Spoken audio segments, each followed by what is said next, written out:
أعوذ بالله من الشيطان الرجيم بسم الله الرحمن الرحيم الحمد لله حمدا كثيرا طيبا مباركا فيه.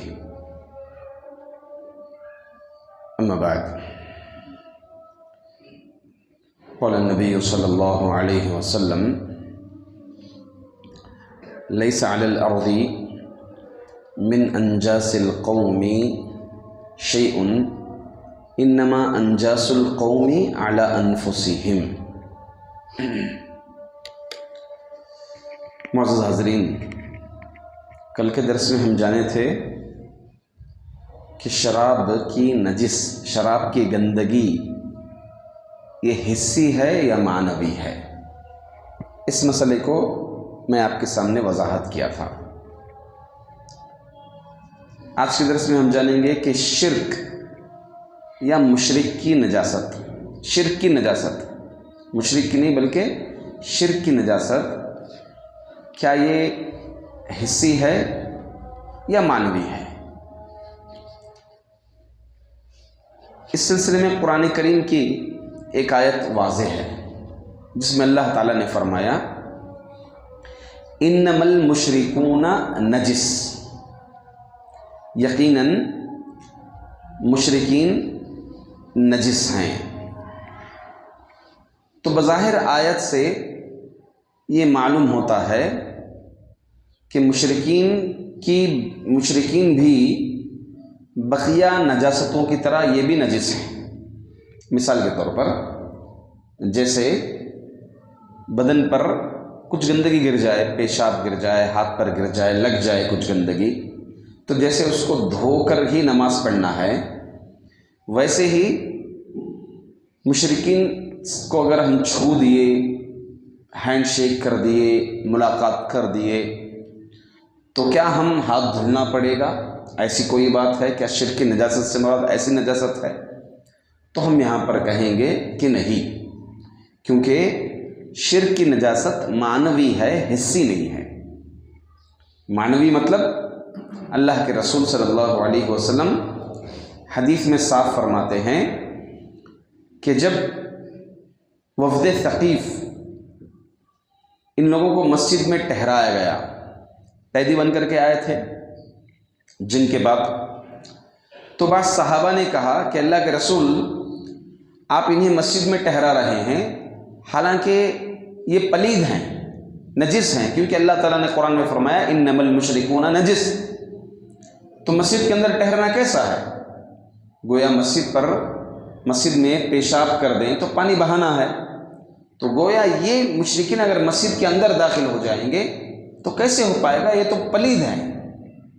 تو اللہ کے رسول صلی اللہ علیہ وسلم نے فرمایا: لیس علی الارض من انجاس القوم شیء انما انجاس القوم علی انفسہم. ان لوگوں کا نجس ہونا یہ زمین پر کوئی اثر نہیں کرتا. جیسے پیشاب پڑنے سے، گندگی پڑنے سے زمین پر اثر ہوتا ہے، اس کو دھلنا ہے، ویسے کسی قوم کے ٹھہرنے سے گندا نہیں ہوتا وہ زمین.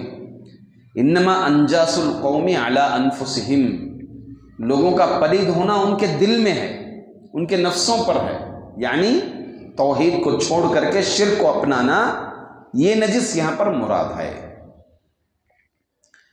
اب دیکھیں اللہ کے رسول صلی اللہ علیہ وسلم حضرت ثمامہ بن عفال رضی اللہ عنہ، یہ ابھی اسلام قبول نہیں کیے تھے، یہ قوم کے سردار تھے، قیدی بن کر کے لائے گئے. اللہ کے رسول صلی اللہ علیہ وسلم مسجد النبوی میں 3 دن تک ان کو قیدی بنا کر کے باندھ کر رکھا گیا تھا، مسجد کی پل سے، ہے نا. 3 دن تک مسجد النبوی میں ان کو پل سے باندھ کر کے ٹھہرایا گیا تھا. اس حال میں کہ وہ مشرک تھے. اللہ کے رسول صلی اللہ علیہ وسلم روزانہ دریافت کرتے تھے ان کا حال چال، نبی کریم صلی اللہ علیہ وسلم کے اخلاق، مسلمانوں کے اخلاق، مسلمانوں کا کردار، یہ تمام چیزیں دیکھ کر کے وہ اسلام قبول کر لیے. کون؟ حضرت ثمامہ رضی اللہ عنہ. تو حضرت ثمامہ رضی اللہ عنہ کا کھڑا ہونا مسجد میں. اب پہلے آپ کو یہ بتا دوں میں کہ آپ یہ دیکھیں، غور کریں کہ مدینہ منورہ کے اندر کوئی قید خانہ نہیں تھا، جی کوئی قید خانہ جیل نہیں تھی مسلمانوں کے اندر، خود گھر نہیں تھے صحیح سے رہنے کے لیے، تو قید خانہ کہاں سے بنائیں گے؟ وہ تو خیبر کے بعد جیسے جیسے فتوحات بڑھتے گئے، جنگ خیبر کے بعد تھوڑا تھوڑا مسلمانوں میں فراوانی آنا شروع ہوئی، ورنہ جو ہے بہت تنگی میں گزر رہا تھا معاملہ۔ مسجد النبوی کے اندر تاریخ میں یہ بات آتی ہے کہ مسجد النبوی میں تقریباً 9 ہجری میں چراغ سلگایا گیا، چراغ تک نہیں تھا مسجد النبوی میں، ہاں، مگر مسجدیں بھری ہوتی تھی، فجر میں عشاء میں سب۔ ہمارے پاس بڑے بڑے لائٹ، جھومر، بڑی بڑی شاندار مسجدیں بنانے کے باوجود بھی ایک ہی صف ہوتی ہے مسجد میں۔ عام نمازوں میں کتنے صف ہوتی ہے؟ ایک صف، لاکھوں کا ہزاروں کا جھومر ہوتا ہے، اے سیاں ہوتی ہیں، سب کچھ ہوتا ہے، مگر نمازی ایک ہی صف۔ اس وقت اندھیرا ہوتا تھا مسجدوں میں، چراغ بھی نہیں ہوتی تھی۔ سن 9 ہجری بولے تو سوچئے 9 سال تک مسجد النبوی کے اندر چراغ نہیں جلا، روشنی نہیں آتی، رات کی نمازوں کے لیے روشنی نہیں ہوتی تھی، مگر مسجد بھری رہتی تھی۔ ابھی آج کا معاملہ، اتنی بڑی بڑی شاندار جھومر ہیں، لائٹ ہیں، LED لائٹ ہیں، ٹیوب لائٹ ہیں، مگر مسجدیں خالی کی خالی ہیں۔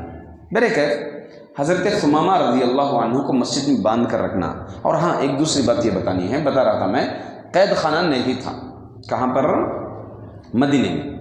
تو یہ کافر قیدی جو جنگ میں آتے تھے، بدر میں 70 قیدی آئے، ہاں فلاں جنگ میں کچھ قیدی آئے، فلاں جنگ میں کچھ قیدی آئے، تو یہ قیدیوں کو کہاں رکھتے تھے معلوم ہے آپ کو؟ کہاں رکھتے تھے؟ کہاں قید کر کے رکھتے تھے؟ کس کی نگرانی میں رکھتے تھے؟ میں آپ کو ایک پتے کی بات بتا دوں، یہ ان قیدیوں کو گھروں میں رکھا تھا۔ جیسے مثال کے طور پر مسلمانوں کے 7-8 مسلمان ملے کہ آپ 2 قیدیوں کو رکھ دینا، آپ 2 قیدیوں کو لے چلنا، آپ 2 قیدیوں کو اپنے گھروں پر لے کے جاتے تھے، اور قیدیوں کے ساتھ اتنا اچھا سلوک، اتنا اچھا رویہ کہ جو پکتا تھا، جو بنتا تھا، خود کے کھانے سے پہلے قیدی کو کھلاتے تھے۔ اللہ اکبر، قیدی کو کھلاتے تھے۔ ہاں، آپ اگر دوسرے عالمی سطح میں اگر آپ دیکھ لیں، مسلمانوں کے علاوہ دیگر جو قیدیوں کا مسئلہ رہا، ہاں اگر آپ تاریخ پڑھیں گے، سوشل پڑھیں گے، جو عالمی جنگیں ہوئی ہیں، ورلڈ واریں جو ہوئی ہیں، اس میں سب لاکھوں لوگوں کی ٹانگیں توڑ دی گئی، قیدیوں کی آنکھیں نکال لی گئی قیدیوں کی۔ ہاں، اسلام مسلمان جیسا سلوک کیا قیدیوں کے ساتھ، آزاد۔ خود ہندوستان کی اگر آپ بات لے لیں، جب انگریز یہاں پر حاوی ہو گئے تھے، ہاں، کالے پانی کی سزا، کالے پانی کی سزا، کیسی خطرناک سزا، بدبودار جگہ پر، ہاں، جہاں پر چیخنے کی، رونے کی، پکارنے کی آوازیں آتی تھی، 1-1 کلومیٹر 2-2 کلومیٹر جو لوگ گزرتے تھے، صرف چیخوں کی آوازیں آتی تھی، وہاں پر سزائیں، ایسی سزائیں دی گئی۔ یہ ہمارا اسلام، اگر آپ اسلام کا مطالعہ کریں گے، اللہ کے رسول صلی اللہ علیہ وسلم جو قیدیوں کے ساتھ ایسے ہی آزاد چھوڑ دیے اللہ کے رسول صلی اللہ علیہ وسلم، تو بہرحال یہ مسلمانوں کے اخلاق، مسلمانوں کے رویے نے تاریخ کی بات بتاتی ہے کہ جتنے بھی قیدی مدینہ منورہ کے اندر آ کر قید ہوئے، کوئی بھی شرک پر باقی نہیں رہا، بلکہ تماموں نے اسلام قبول کر لیا۔ کیسے بھائی؟ کیسے؟ ان کا رویہ، ان کا سلوک۔ تو میرے کیف میں بات بدل رہا ہوں، اپنی بات سے ہٹ رہا ہوں۔ حضرت ثمامہ رضی اللہ عنہ کا مسجد میں شرک کی حالت میں، مشرک ہونے کے ناطے ان کا مسجد میں قید ہونا اس بات کی دلیل ہے کہ مشرکین یعنی شرک کی نجاست عینی ہے، حسی نہیں ہے۔ اسی طرح ایک اور دلیل، اللہ کے رسول صلی اللہ علیہ وسلم جب عام الوفود آیا، عام الوفود وہ سال جیسے قبیلے در قبیلے، وفد در وفد جو ہے اسلام میں داخل ہونا شروع ہوا۔ الم تر کیف فعل ربک باصحاب الفیل اذا جاء نصر اللہ والفتح ورأیت الناس يدخلون فی دین اللہ افواجا، لوگ فوج در فوج اسلام قبول کر رہے تھے۔ ایسے وقت کا معاملہ ہے کہ اللہ کے رسول صلی اللہ علیہ وسلم اور صحابہ جن کے واپسی میں یا پھر کسی سفر میں تھے، واپسی میں معاملہ ایسا ہو گیا تھا، سب پیاسے ہو گئے تھے، پانی نہیں مل رہا تھا، دور تک تلاش کرنے کے باوجود بھی واپسی میں پانی نہیں مل رہا تھا۔ اتفاق ہوا یہ کہ ایک بوڑھی عورت، ہاں، اپنے اونٹ پر باندھ کر کے مشکزوں میں پانی باندھ کر کے لے کر چل رہی ہے۔ اب صحابہ جب پانی کی تلاش میں گئے تو کہیں ندی کہیں کنواں کچھ نہیں ملا، اس عورت کو پکڑ لائے اللہ کے رسول صلی اللہ علیہ وسلم کے پاس۔ تو عورت سے پانی طلب کیا گیا، اللہ کے رسول صلی اللہ علیہ وسلم جو ہے اس میں دعا پڑھ کر پھونکے تو ایک مشکزے میں تمام مسلمانوں نے کیا کر لیا، وضو بھی کر لیا، پی بھی لیے، سیراب بھی ہو گئے، پانی ویسا کا ویسا۔ جب اس عورت سے پوچھا گیا پانی چاہیے کہاں سے لائی تو اتنا لمبا فاصلہ بتائی کہ تقریباً کئی دوروں پر پانی تھا۔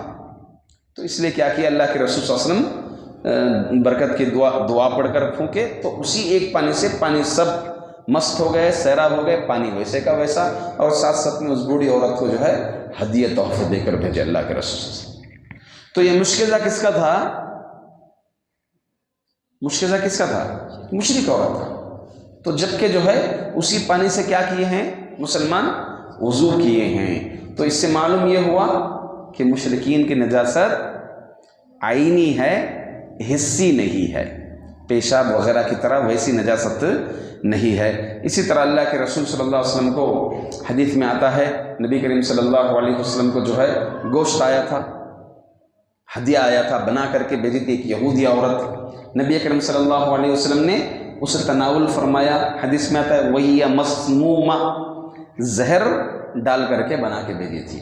تو مشرکین کو ہاتھ کا کھانا پینا سب جو ہے جائز ہے، غیر مسلم ہوٹلس ہیں کھانا پینا جائز ہے، الا یہ کہ اگر کوئی نان ویج ہے، شرط ہمیں یہ معلوم ہونا ہے کہ کیا آیا یہ نان ویج جو ہے جو ذبح کیا گیا ہے اس کو مسلمان ذبح کیا ہے، حلال ہے تو ہم وہ بھی کھائیں گے، اگر گرچہ گوشت بھی بناتے ہیں وہ تو کھائیں گے، جائز ہے۔ اگر وہ نہیں کسی اور کا ذبیحہ ہے، کسی اور کا ہاتھ کا ذبیحہ ہے تو اس کو کھانا جائز نہیں ہے، کیونکہ غیر اللہ کے نام کا کھانا جائز نہیں ہے۔ اور خود اللہ رب العزت قرآن کریم میں فرمایا یہودیوں کے متعلق وَطَعَامُ الَّذِينَ أُوتُوا الْكِتَابَ حِلٌّ لَكُمْ وَطَعَامُكُمْ حِلٌّ لَهُمْ، تمہارا کھانا یہودیوں کے لیے حلال ہے اور یہودیوں کا ہاتھ کا بنایا ہوا کھانا تمہارے لیے حلال ہے۔ تو ان تمام دلائل کو اگر ہم، بے شمار اور دلیلیں ہیں، اگر میں دلائل ذکر کرتے ہوئے چلوں گا تو بہت تفصیل ہو جائے گی۔ آپ آج کے درس میں بات اتنی ذہن میں رکھ لیں کہ مشرکوں کی نجاست وہ عینی ہے، حسی نہیں ہے، ظاہری نجاست ان کی نہیں ہے، بلکہ ان کے اندر جو کفریہ نجاست ہے، شرک جو ہے، وہاں پر قرآن کریم میں اس نجاست کا ذکر ہے، نہ کہ جو ہے ظاہری نجاست کا یہاں پر ذکر ہے۔ اور اس بات پر تمام علماء اکرام کا بھی اجماع واقع ہوا ہے۔ تو اس سے معلوم ہوا کہ مشرکین مسجد کے اندر داخل ہو سکتے ہیں، ہاں کوئی اگر سوشل ورک مسجد کی جانب سے کر رہے ہیں تو مشرکین بھی وہاں پر داخل ہو سکتے ہیں، اس میں کوئی حرج نہیں ہے، کسی قسم کی رکاوٹ نہیں ہے، وہ آ سکتے ہیں، وہ داخل ہو سکتے ہیں، مسجد کا تعمیراتی کام کر سکتے ہیں۔ اگر الیکٹرک کام مسجد کے اندر ہے تو کوئی مشرک الیکٹریشین جاننے والا ہے، وہ آ کر کے اس کو ٹھیک کر سکتا ہے، پنکھا ٹھیک کر سکتا ہے، پلمبر ہے مسجد کے اندر، مسجد کا کوئی کام ہے تو اس کو ٹھیک کر سکتا ہے، مائک سسٹم ہے، مشرک ہے تو وہ آ کر کے ٹھیک کر سکتا ہے۔ لہٰذا ان کی نجاست عینی نجاست ہے، حسی نجاست نہیں ہے۔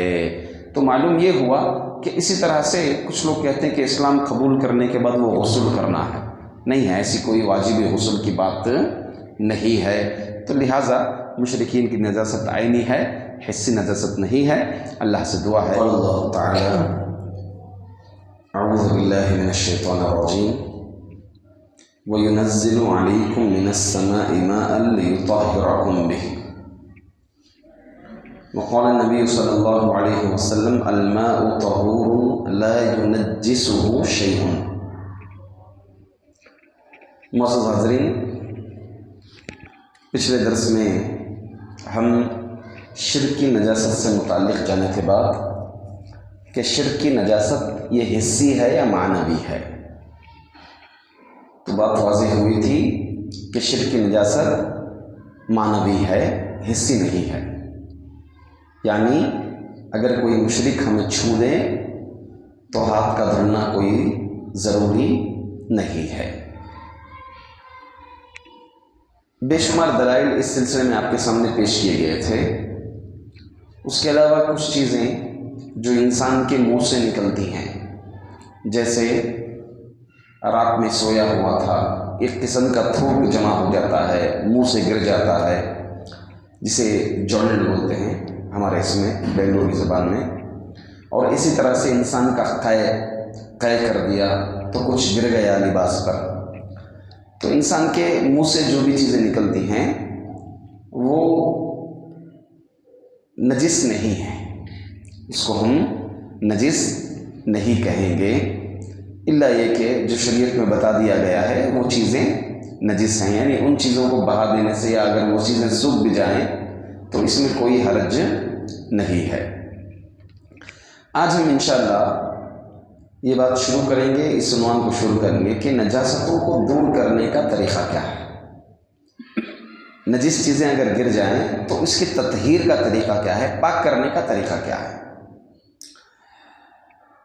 قرآن کریم میں اللہ تعالیٰ نے پانی کے متعلق اور نبی کریم صلی اللہ علیہ وسلم نے حدیث میں بھی پانی کے متعلق فرما دیا کہ پانی ہر چیز کو پاک کر دیتی ہے. اللہ نے فرمایا وَأَنزَلْنَا مِنَ السَّمَاءِ مَاءً طَهُورًا، ہم نے پاک پانی نازل کیا. اور اللہ کے رسول صلی اللہ علیہ وسلم نے فرمایا الماء طہور لا ينجسه شيء، پانی پاک ہے، اس کو کوئی چیز گندی نہیں کر سکتی. پانی کے متعلق ہم اس سے پہلے تفصیلات تقریباً 6 سے 7 دروس پانی سے متعلق ہم جان لیے ہیں. شریعت کا ایک اصول ہے، اس کو ہم ذہن میں رکھیں. وہ اصول یہ ہے کہ شریعت جن چیزوں کو پاک کرنے کا طریقہ بتایا ہے اس کو ہم اسی طریقے سے پاک کریں. اب جن چیزوں کو پاک کرنے کے علاوہ جو چیزیں نجس ہیں، گندی ہیں شریعت میں، اس کو پاک کرنے کا طریقہ کیا ہے؟ پانی. یہ اصول ذہن میں رکھیے، یہ اہم نقطہ ہے، اس کو ذہن میں رکھیں کہ شریعت نے جن چیزوں کو جیسے پاک کرنے کے لیے کہا اس کو ویسے ہی پاک کرنا ہے، اس کو ویسے ہی پاک کرنا ہے. اس کے علاوہ جو بھی چیزیں شریعت جس کو نجس گندی چیز کہہ دیا، اگر شریعت میں اس کو پاکی کا طریقہ نہیں بتایا گیا ہے تو اس کو پانی کے ذریعے ہی پاک کیا جائے گا. پانی ہی اس چیز کو پاک کرتی ہے. بات واضح؟ جی. جیسے ایک قاعدہ بھی ہے، یہ ہے کہ اللہ کے رسول صلی اللہ علیہ وسلم نے حدیث میں ایک قاعدہ بتا دیا خیر الامور اوسطها،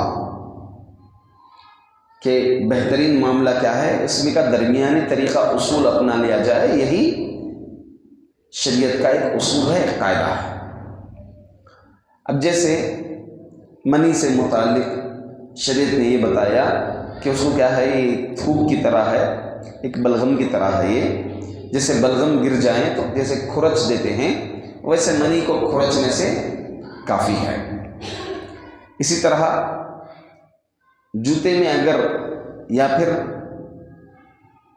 موزے میں اگر موزہ یا جوتا اس میں اگر گوبر لگ جائے، گندگی لگ جائے تو شریعت اس کو پاک کرنے کا طریقہ کیا بتائی ہے؟ رگڑنا ہے ایک پتھر سے. ایک پتھر کے کنارے کیا کرنا ہے؟ اس کو رگڑنا ہے. رگڑنے سے شریعت کی نظر میں وہ کیا ہو گیا؟ پاک ہو گیا. اسی طرح مکھی گر گئی، کس میں؟ دودھ میں، پانی میں، کسی میں بھی پینے کی چیز میں مکھی گر گئی تو شریعت کیا بتائی؟ اس کو نکالنا ہے اور پھر ڈبونا ہے. اسی طرح دیگر چیزوں کے بارے میں شریعت جو طریقہ بتائی ہے پاک کرنے کا، تطہیر کا، وہی طریقہ ہوگا. اس کے علاوہ جو شریعت نہیں بتائی ہے پاک کرنے کا طریقہ، اگر وہ چیز گندی ہے شریعت کی نظر میں تو پاکی کا طریقہ کیا ہے؟ پانی. اب ایک ایک چیز ہم لے کر چلتے ہیں. سب سے پہلے جوتا زمین میں رگڑنا، یا جو ہے اس کو پتھر کے کسی کنارے رگڑنا. ابو ہریرہ رضی اللہ تعالیٰ عنہ سے مروی ہے کہ رسول اللہ صلی اللہ علیہ وسلم نے فرمایا جب تم میں سے کوئی چلتے ہوئے اپنی جوتی کو گندگی لگا دے تو مٹی اس کو پاک کر دیتی ہے. مٹی اس کو پاک کر دیتی ہے، کیونکہ آدمی چلتے چلتے گیا تو مٹی کیا کر دیتی ہے، اس کو، اس گندگی کو زائل کر دیتی ہے اور کور کر دیتی ہے مٹی۔ ایک اور روایت میں نبی کریم صلی اللہ علیہ وسلم، حضرت ابو سعید خدری رضی اللہ تعالیٰ عنہ سے مروی ہے کہ رسول اللہ صلی اللہ علیہ وسلم نے فرمایا، جب تم میں سے کوئی مسجد آئے اپنے جوتوں کو پھیر کر دیکھیں، بیک سائڈ جوتے کا دیکھیں، فَإِن رَأَى خَبَثًا فَلْيَمْسَحْهُ بِالْأَرْضِ ثُمَّ لِيُصَلِّ فِيهِمَا، اگر اس میں کوئی گندگی نظر آئے تو اسے زمین کے ساتھ رگڑ کر کے اس گندگی کو کیا کر لیں، صاف کر لیں، پھر وہ اس میں نماز پڑھیں۔ تو معلوم یہ ہوا اگر کوئی جوتوں میں نماز پڑھتا ہے، جوتوں میں کوئی گندگی دیکھ لیا، گھما کر جوتا دیکھے گا نماز پڑھنے سے پہلے، گندگی اگر کوئی لگی ہے مٹی پر گھس دے گا یا کسی پتھر کے کنارے اس کو کیا کر دے گا، گھس دے گا، شریعت کی نظر میں کیا ہو گیا، وہ پاک ہو گیا اور اس میں نماز پڑھ سکتے ہیں۔ ایک اور حدیث جو طویل حدیث ہے، شاید میں اس سے پہلے بیان کرا ہوں کہ اللہ کے رسول صلی اللہ علیہ وسلم ایک مرتبہ نماز پڑھ رہے تھے، ہاں، تو صحابہ بھی پیچھے نبی کریم صلی اللہ علیہ وسلم کے نماز کے لیے جماعت تھے، باجماعت نماز چل رہی تھی، تو اللہ کے رسول صلی اللہ علیہ وسلم دوران نماز اپنے جوتوں کو نکالے اور کنارے کر دیے، تو تمام صحابہ جوتوں میں نماز پڑھ رہے تھے، وہ بھی اپنے جوتوں کو نکالے اور کنارے کر دیے۔ نماز ہو گئی تو نبی کریم صلی اللہ علیہ وسلم نے سلام پھیرنے کے بعد پوچھا، بھائی آپ اپنے جوتے کیوں نکالے؟ صحابہ نے کہا کہ آپ کو نکالتے ہوئے دیکھا تو ہم بھی نکال دیے۔ تو اللہ کے رسول صلی اللہ علیہ وسلم نے کہا کہ جبریل مجھے دوران نماز وحی کیے، یہ خبر کیے کہ میرے جوتوں میں گندگی ہے، تو لہٰذا تمہیں کا کوئی اگر مسجد کو آئے تو آنے سے قبل اپنے جوتے کو پھیر کر دیکھ لیں، اگر اس میں گندگی ہے تو مٹی پر اس کو کیا کر دیں، گھس دیں، پھر اس میں نماز پڑھیں۔ ان دو جوتوں میں، جوتوں کو پہن کر کے تم کیا کریں، نماز پڑھیں۔ تو شریعت اس کی پاکی کا طریقہ یہی بتایا ہے۔ دوسرا طریقہ، دوسری چیز، کتا اگر منہ ڈال دیں تو شریعت اس کا طریقہ کیا بتائی ہے، مٹی سے 1 بار اور پانی سے 6 بار، جی 7ویں مرتبہ مٹی سے، پانی سے 6 بار، مٹی سے 7ویں بار، اور اس میں پہلے مٹی سے یا پھر بعد میں پانی سے 6 بار، یہی طریقہ صاف کرے گی۔ یہ عبادت ہے، شریعت جن چیزوں کو گنتی کے ساتھ بتا دیں اور جو طریقہ بتا دیں یہی عبادت ہے۔ اب اس میں ہم کوئی دوسرا پھر نہیں کر سکتے، نہیں نعرہ گڑھ دینا پاک ہو گیا بولے تو نہیں، شریعت کی نظر میں پاک نہیں ہوا ہو، آپ اس کو وہی طریقہ، وہی اسلوب اپنائیں گے اگر کتا برتن میں منہ ڈال دے تو، ٹھیک ہے، یہ بھی ایک تطہیر کا پاکی کا طریقہ ہے۔ اسی طرح بچے کے پیشاب پر شریعت نے بتایا کیا کرنا ہے، چھینٹے مارنا ہے، تو شریعت کی نظر میں کیا ہو گیا وہ، تو بتانے کا مقصد یہی ہے کہ شریعت جن چیزوں کو پاکی کا طریقہ جو بیان کیا ہے وہی طریقہ اپنائیں گے، شریعت میں وہی طریقہ ہے، اس کے علاوہ کیا ہے، پانی ہے۔ اسی طرح سے اگر منی کے سلسلے میں بتایا گیا ہے کپڑے پر لگ جائے تو کیا کرنا ہے، اس کو کھرچنا ہے، شریعت کی نظر میں وہ زائل ہو گئی، پاک ہو گئی۔ اسی طرح حیض آلود کپڑا ہے، حیض ملا ہوا کپڑا ہے، تو اس کو کیا کرنا ہے، کھرچنا ہے، پھر صاف کرنا ہے، پانی اس کے بعد کیا کرنا ہے، پانی بہانا ہے اس میں، شریعت نے اس کا طریقہ یہ بھی بتایا ہے۔ اور اسی طرح سے اگر مرے ہوئے جانور کا ہے، مرے ہوئے جانور کا چمڑا ہے،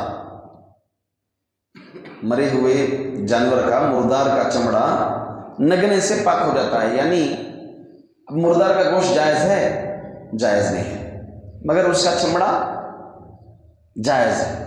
اگر اس کے چمڑے کو دباغت دے دیا جائے تو شریعت کی نظر میں پاک ہو جائے گا۔ دباغت کا مطلب میں اس سے پہلے بتایا تھا، اللہ کے رسول صلی اللہ علیہ وسلم نے فرمایا اذا دبغ الإهاب فقد طهورا، جب چمڑے کو رنگ دیا جاتا ہے تو وہ کیا ہو جاتا ہے، پاک ہو جاتا ہے۔ ایک مرتبہ اللہ کے رسول صلی اللہ علیہ وسلم گزرے تو مرا ہوا جانور تھا، تو اللہ کے رسول صلی اللہ علیہ وسلم نے اس جانور کے چمڑے کے متعلق فرمایا کہ یہ چمڑا، اس کا چمڑا، اس جانور کا چمڑا پاک ہے۔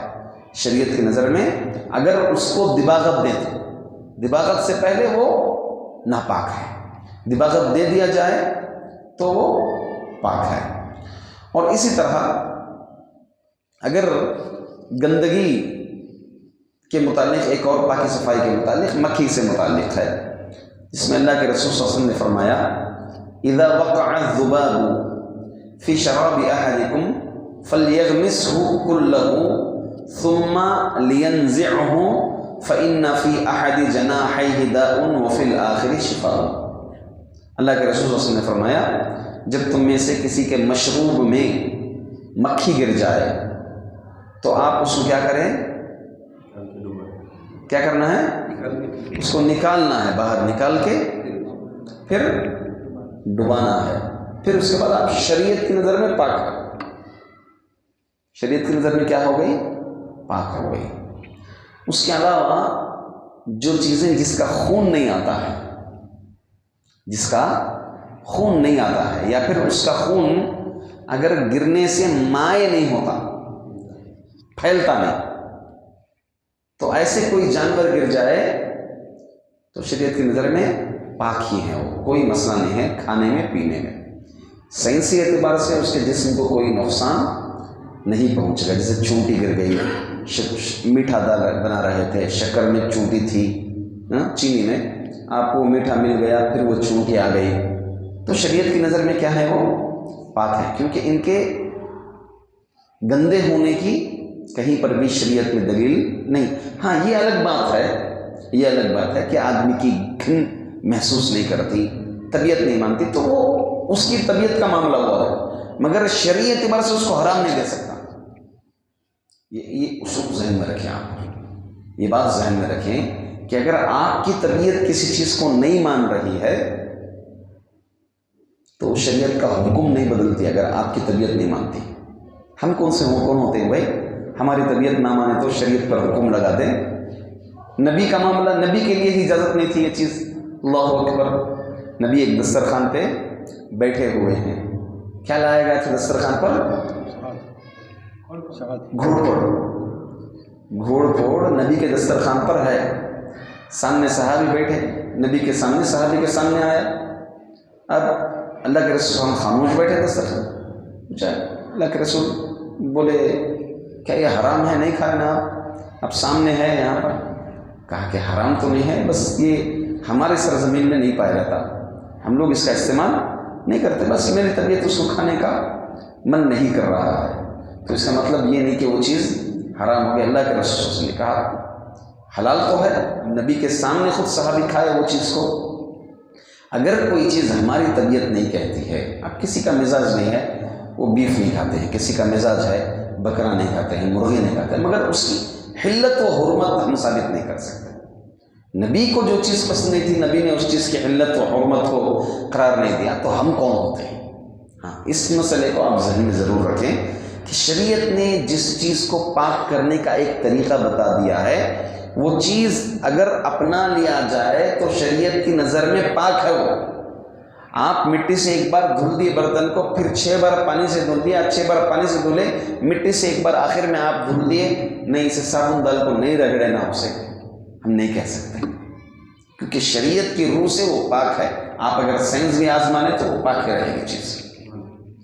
اگر سائنس غلط بھی ثابت کر لے، سائنس کی نظر میں اگر وہ ناپاک ہے، تب بھی ہم جو ہے سائنس اور شریعت ٹکرایا تو ہم سائنس کو کیا کریں گے، نظر انداز کریں گے، شریعت کے اصول کو ہم کیا کریں گے، مخدم۔ پہلی بات ایسا نہیں ہوتا، سائنس نکلی ہے اسی سے، اب جو چیز شریعت نے بتا دی ہے وہ چیز سائنس اسی کے موافق آئے گی، اگر موافق نہیں آئی تو سائنس غلط ہو سکتی ہے، شریعت ہماری غلط نہیں ہو سکتی ہے، ٹھیک ہے۔ تو یہ اصول ہیں، ان چیزوں کو آپ رکھیں، ذہن میں رکھیں، باذن اللہ تعالیٰ۔ اس سلسلے میں اور کچھ 2-4 باتیں ہیں، کل کے درس میں نجاست کی ازالت کا طریقہ، اس کی تطہیر کا طریقہ انشاءاللہ کل کے درس میں اور آگے ذکر کروں گا میں.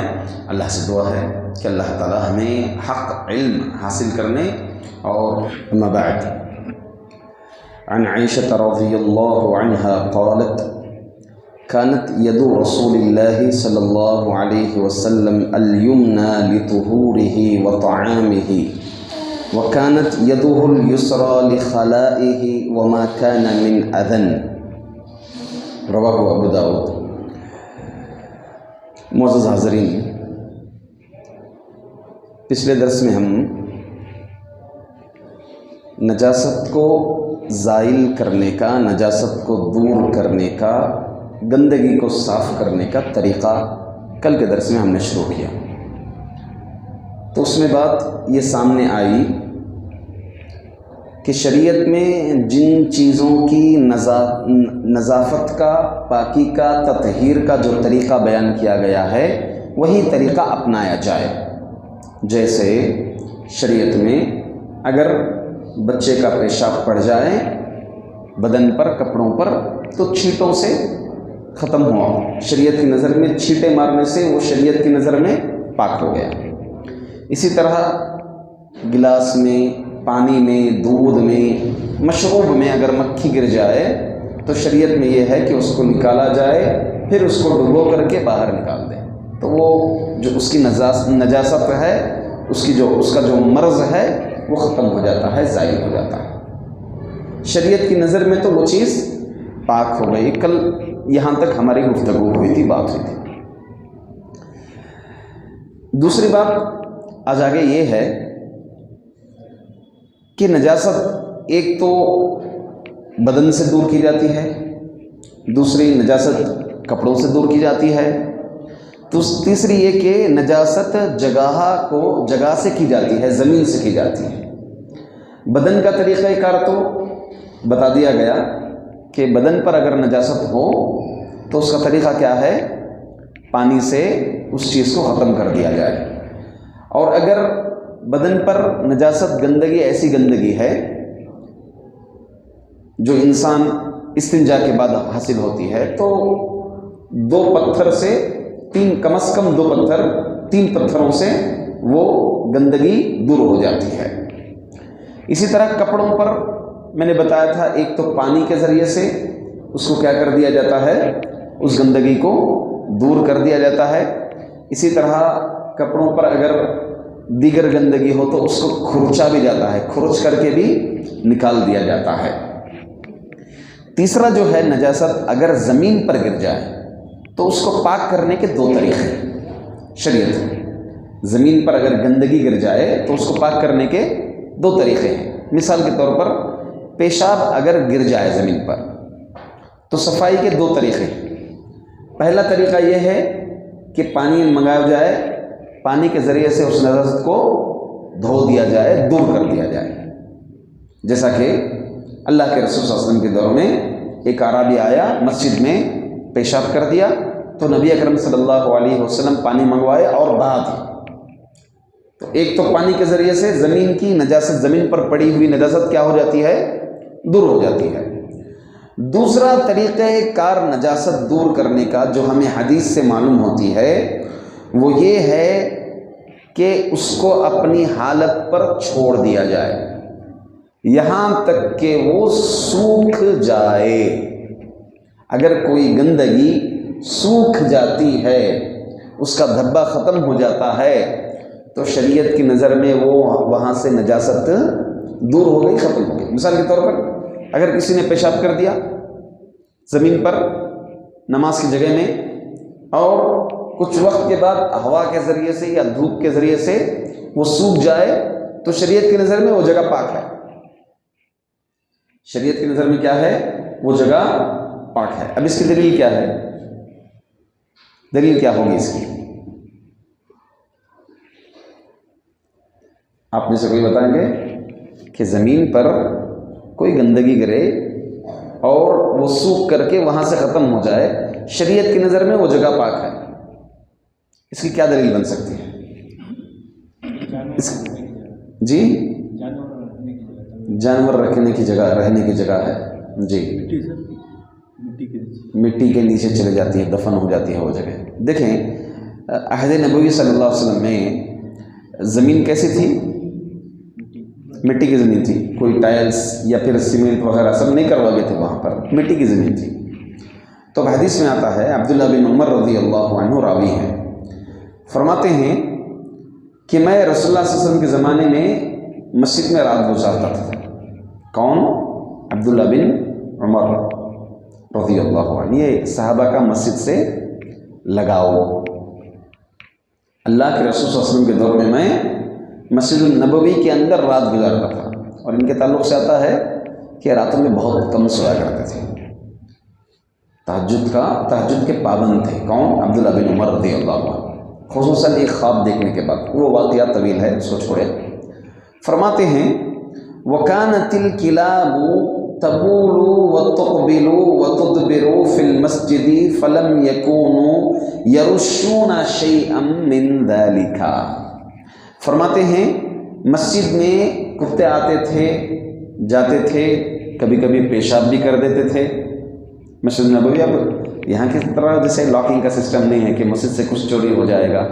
ہاں، ابھی آج کے دور میں جو ہے مسجد میں ہی لوگ چھوڑتے نہیں ہیں چیزیں، باقاعدہ طور پر چوری کر لیتے ہیں، مگر اس دور میں مسجدیں ہمہ وقت کھلا رہتی تھی، اور مسجدوں سے تقریباً سمجھے 16 اوور ان مسجد سے خدمات ہوتے تھے۔ ہر کام مسجد میں ہوتا تھا، سوشل ورک سے لے کے ہر چیز سے لے کر کے، تعلیم سے لے کر کے تدریس سے لے کر کے ہر چیز جو ہے مسجد میں ہوتی تھی۔ عہد نبوی اور حدیث صحابہ میں سب ایسے ہی تھا معاملہ۔ ابھی مسجدیں جو ہے صرف نماز کے لیے محدود کر دینے کچھ مسجد، ہاں ابھی ختم بھی نہیں ہوئی۔ ابھی سنت کچھ لوگوں کی چلتے رہتے، لائٹیں آف ہو جاتی ہیں، پنکھے آف ہو جاتے ہیں، ہاں بھگایا جا رہا ہے۔ تو بہرحال معاملہ ایسا نہیں ہونا چاہیے، مسجدیں تعلیم گاہیں ہونا چاہیے ہر اعتبار سے۔ تو بہرحال فرماتے ہیں کہ مسجد میں کتے کبھی کبھی پیشاب بھی کر جاتے تھے، اور فرماتے ہیں ہم میں سے اس وجہ سے ہم میں سے کوئی اس جگہ پر چھینٹے بھی نہیں مارتے تھے، اس جگہ پر ہم چھینٹے بھی نہیں مارتے تھے۔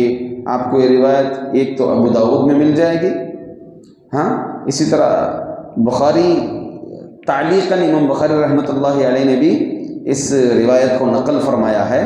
حافظ ابن حجر اس حدیث کے متعلق لکھتے ہیں کہ ابو داؤد کے اندر یہ الفاظ بھی ہیں، لیکن وہ کوئی چھینٹے نہیں مارتے تھے۔ اس میں ابو داؤد سے اس استدلال کرتے ہیں کہ نجاست لگی زمین خشک ہونے سے پاک ہو جاتی ہے۔ جس زمین پر نجاست لگ گئی، خشک ہونے سے، ہوا وغیرہ آنے سے وہ نجاست کیا ہو جاتی ہے؟ ختم ہو جاتی ہے۔ تو شریعت کی نظر میں اس جگہ پر نماز پڑھ سکتے ہیں، شریعت کی نظر میں اس جگہ پر نماز پڑھ سکتے ہیں، اور شریعت کی نظر میں وہ جگہ پاک ہو گئی۔ جس جگہ پر پیشاب گر گیا تھا پھر سوکھ گیا، ختم ہو گیا، تو شریعت کی نظر میں وہ جگہ کیا ہو گئی؟ پاک ہو گئی۔ ہاں، عین نجاست میں اگر بدبو ہے، اس جگہ پر کیا ہے؟ بدبو ہے، یا پھر کوئی چیز ہم کھانے کی چیز ہے، اس کا ذائقہ بدلا ہے، کھانے کی چیز ہے اس کا ٹیسٹ بدلا ہے، جو اس کا حقیقی ٹیسٹ ہے وہ نہیں آ رہا ہے، تو اس کا مطلب اس کے اندر نجاست داخل ہو گئی، یا تو باسی ہو گیا، یا پھر کچھ اور چیز جیسے کھانے پینے کی چیزوں میں ہوتا ہے، تو اس کا جو حقیقی مزہ بدل جائے تو اس کا مطلب یہ ہے کہ اس کے اندر عین نجاست ہے۔ ہاں، اور اسی طرح سے بدبو، اس کی بو اگر آئے، اس نجاست کی بو آئے، تو اس نجاست کو بھی کیا کرنا چاہیے؟ پاک کرنا چاہیے۔ شریعت کا یہی حکم ہے۔ تو بہرحال ایک بات ہمیں یہ معلوم ہوئی کہ زمین پر اگر نجاست گر جائے، گندگی گر جائے، تو اس کو پاک کرنے کے دو طریقے، ایک پانی لا کر کے بہایا جائے، اور دوسرا وہ جگہ خشک ہو جائے، شریعت کی نظر میں کیا ہے؟ پاک ہے وہ جگہ۔ دوسرا، اگر کھانے پینے کی چیز میں کچھ کیڑا مکوڑا گر جائے، جیسے چوہا گر جائے، کوئی جانور گر جائے، چوہا گر جائے، تو اس کا کیا حکم ہے؟ جیسے چوہا، ایسا جانور جو واقعی زہریلا ہو اور گندا خون والا ہو، تو اس کا کیا حکم ہے شریعت میں؟ اس کا بھی باقاعدہ طور پر حدیث میں نبی اکرم صلی اللہ علیہ وسلم سے پوچھا گیا. اس کا حکم یہ ہے کہ اگر وہ چیز مائع ہو، مائع سمجھتے ہیں؟ مائع مطلب پتلا، جیسے گھی ہوتا ہے، آئلی، یعنی اگر وہ چیز گرنے سے پوری چیز پر سرایت کر جاتی ہے، اس کا اثر ہوتا ہے، تو ایسی چیز میں سب کا سب نجس ہے، اس کو بہا دیا جائے، پھینک دیا جائے. اور اگر وہ مائع کے بجائے جامد ہو، گھی کبھی ٹھنڈی کے دنوں میں کیا ہو جاتا ہے؟ گھٹ ہو جاتا ہے، ناریل کا تیل ہے گھٹ ہو جاتا ہے، اس پر اگر چوہا یا اس جیسی چیز اگر گر جائے تو شریعت کا حکم ہے، حدیث میں ہے، نبی اکرم صلی اللہ علیہ وسلم نے کہا اس کو نکال پھینکے اور اس کے اطراف و اکناف کی گندگی کو نکال پھینکے، بقیہ جو ہے شریعت کی نظر میں کیا ہے؟ وہ پاک ہے. حدیث ہے اللہ کے رسول صلی اللہ علیہ وسلم سے حضرت میمونہ رضی اللہ عنہا مروی ہیں کہ نبی کریم صلی اللہ علیہ وسلم سے ایسے گھی کے متعلق سوال کیا گیا جس میں چوہا گر گیا ہو، تو آپ صلی اللہ علیہ وسلم نے فرمایا القوها وما حولها وکلوا، اس چوہے کو بھی نکال پھینکو اور اس کے اطراف و اکناف گندگی کو بھی، اتنے گھی کو نکال دو آپ، اس کے بعد بقیہ جو ہے آپ اس کو کیا کرو؟ کھاؤ. تو یہ بھی نجاست دور کرنے کا شریعت میں ایک طریقہ ہے. آخری بات بول کر میں انشاءاللہ اپنی بات کو ختم کر دوں گا. نجاست دور کرنے کے سلسلے میں اپنا بایاں ہاتھ استعمال کیا جائے. نجاست کو دور کرنے کے لیے اپنا بایاں ہاتھ استعمال کریں. عائشہ رضی اللہ عنہ فرماتی ہیں کانت ید رسول اللہ صلی اللہ علیہ وسلم الیمنی لطہورہ وطعامہ، اللہ کے رسول صلی اللہ علیہ وسلم کا داہنا ہاتھ وضو اور کھانے پینے کے کاموں کے لیے ہوتا تھا. وکانت یدہ الیسری لخلائہ وما کان من اذن، اور آپ صلی اللہ علیہ وسلم کا بایاں ہاتھ استنجا کرنے کے لیے، اور اسی طرح سے مکروہات چیزوں کو دور کرنے کے لیے، ناپسندیدہ چیزیں، گھن والی چیزوں کو دور کرنے کے لیے کون سا ہاتھ استعمال کرتے تھے؟ Left hand. جیسے مثال کے طور پر ایک مرتبہ ایک حدیث میں ہے کہ اللہ کے رسول صلی اللہ علیہ وسلم وضو کرنے گئے تھے تو دیوار پر کوئی تھوکا ہوا تھا، بلغم تھوکا ہوا تھا، تو نبی اکرم صلی اللہ علیہ وسلم اپنی انگلیوں سے اس کو گھس کر کے نکالے اور ادب سکھائے کہ تھوکنے کا ادب کیا ہے، تھوکنے کا طریقہ کیا ہے. یہ نبی کریم صلی اللہ علیہ وسلم نے خود آپ نے نکالا اس کو. اسی طرح استنجا کر رہے ہیں تو ایسی صورت میں اپنا بایاں ہاتھ یعنی لیفٹ ہینڈ استعمال کرنا چاہیے. تو گندگی دور کرنے کے لیے بایاں ہاتھ کا استعمال کرنا اور پاکی حاصل کرنے کے لیے دیگر چیزوں کے لیے بایاں ہاتھ استعمال کرنا چاہیے، دائیں ہاتھ داہنا ہاتھ استعمال کرنا چاہیے. یہی نبی اکرم صلی اللہ علیہ وسلم کا طریقہ تھا. تو یہ کچھ باتیں تھیں نجاست کو دور کرنے کے سلسلے میں، گندگی کو دور کرنے کے سلسلے میں. انشاءاللہ العزیز کل سے ہم قضاء حاجت یعنی حاجت اپنی ضرورت پوری کرنا، بیت الخلاء کے آداب وغیرہ سب ہیں، اس سلسلے میں انشاءاللہ العزیز کل سے ہم جاننے کی کوشش کریں گے.